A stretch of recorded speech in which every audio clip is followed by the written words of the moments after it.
ಬದ್ದೇನಿಲ್ಲ ನಾವು ನಮ್ದೇನು ಹೇಳೋದಿಲ್ಲ ಸರಿಗ ಅಲ್ಲ ರೀ ನಾನೊಬ್ಬ ಡಿಗ್ರಿ ಓದ್ದೆ ಅವನು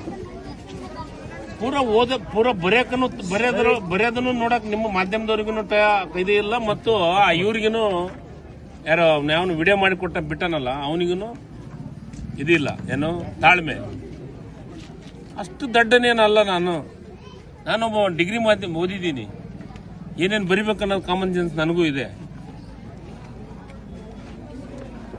ಈಗ ಇಷ್ಟ ತನಕ ಓದಿದ್ನಲ್ಲ ಏನು ತಪ್ಪು ಓದಿದ್ನ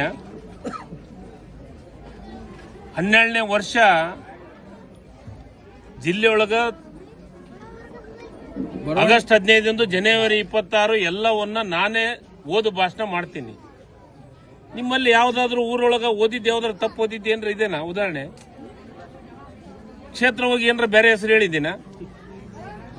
ನೋಡಿ, ನಾನು ಯಾರನ್ನ ದ್ವೇಷ ಮಾಡಕ್ಕಲ್ಲ, ನೀವು ವಾಸ್ತವ ಸತ್ಯ ನನ್ನ ಎಬಿಲಿಟಿ ನೋಡ್ಕೊಂಡು ಮಾತಾಡಿ.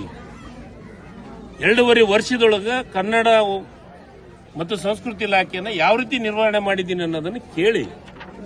ಒಬ್ಬ ಸಾಹಿತಿ, ನಾನೊಬ್ಬರು ಒಂದು ಮದುವೆಗೆ ಹೋಗಿದ್ದೆ. ನಾನು ದೊಡ್ಡವನಂತ ನಾನು ಎಂದೂ ಹೇಳ್ಕೊಳಕ್ ಇಷ್ಟಪಟ್ಟಾಗಲ್ಲ. ನಾನು ಒಬ್ಬ ಸಾಹಿತಿ ಹೇಳಿದ್ರು, ಹೆಸರು ಹೇಳಂದ್ರೆ ಹೇಳ್ತೀನಿ ಅವ್ರದ್ದು. ಕನ್ನಡ ಮತ್ತು ಸಂಸ್ಕೃತಿ ಇಲಾಖೆ ನಿರ್ವಹಣೆ ಮಾಡಿದ್ದು ಪ್ರಮುಖರೊಳಗ 3 ಇದ್ರು, ಅದ್ರಾಗ 3ನೇದವ್ ನೀನು ಅಂತಂದ್ರು. ನಮ್ಮ ಸಿಡಿಪೋ ಇಲ್ಲೇ ಅದಾನ, ಮುಂದೆ ಅದಾನ. ಏನ್ ತಪ್ಪರ್ತಿದ್ದೀನಪ್ಪ ನಾನು? ನಮ್ಮ ಸಿಡಿಪೋ ಇಲ್ಲೇ ಅದಾನ, ನಮ್ಮ ಅಧಿಕಾರಿಗಳು ಇಲ್ಲೇ ಅದಾರ. ಏನಂದ್ರೆ ತಂಗಡಿಗೆ ಇದು ಏನು ಸಿಗಲ್ಲ ಅಂತ ಅಸಹಾಯಕರಾಗಬೇಡಿ. ತಂಗಡಿಗೆ ವಾಸ್ತವ ಸತ್ಯ. ಇವತ್ತು ಇಷ್ಟೆಲ್ಲ ಪ್ರತಿಯೊಂದು ಹಳ್ಳಿಗೆ ಭೇಟಿ ಕೊಡಕತ್ತೀನಿ ಅಂದ್ರೆ ಜನರು ನನಗೆ ಪ್ರೀತಿ ವಿಶ್ವಾಸದಿಂದ ಯಾಕೆ ಬರಕತ್ತಾರ? ನನ್ನ ಮೇಲೆ ಪ್ರೀತಿ ಇದ್ದಕ್ಕೆ ಬರಕತ್ತಾರೋ, ನನ್ನ ಮೇಲೆ ಸಿಟ್ಟಿದ್ದಕ್ಕೆ ಬರಕತ್ತಾರ? ನನಗೆ ನಾನು ಕೆಲಸ ಹೆಂಗ್ ಮಾಡ್ತೀನಿ ಅನ್ನೋದು ಈ ಕ್ಷೇತ್ರ ಜನರಿಗೆ ಅರಿವಿದೆ. ಈ ಕ್ಷೇತ್ರ ಜನರಿಗೆ ವಾಸ್ತವ ಸತ್ಯ ಗೊತ್ತಿದೆ. ಹಿಂಗಾಗಿ ಜನರು ನನ್ನ ಹತ್ರ ಪ್ರೀತಿ ವಿಶ್ವಾಸದಿಂದ ಬರ್ತಾರೆ. ಸರ್, ಈಗ ಕನ್ನಡ ಸಂಸ್ಕೃತಿ ಇಲಾಖೆ ಒಳಗ ಅಧಿಕಾರಿ ಇಲ್ಲದ, ನಾನೇನು ಅವನಿಗೇನು ಹೇಳಿಲ್ಲ. ಅಧಿಕಾರಿಗೆ ಬರೆಯೋ ಹೊತ್ನಾಗೂ ಇದ್ದ, ಬರ್ಸೋ ಹೊತ್ನಾಗೂ ಹೇಳಿದ. ನಾನು ಏನೋ ಬರೆಯಕತ್ತಿದ್ದೆ ಬೇರೆ. ಅವ್ರೆಲ್ಲರೂ ಸೇರಿ ಶುಭವಾಗಲಿ ಅಂತ ಬರೀರಿ ಅಂತಂದ್ರು. ಶುಭವಾಗಲಿ ಅಂತ ಬರೆದು ಮೇಲೆ ಒತ್ತು ಸ್ವಲ್ಪ ನಾನು ಇದೆ ಸತ್ಯ.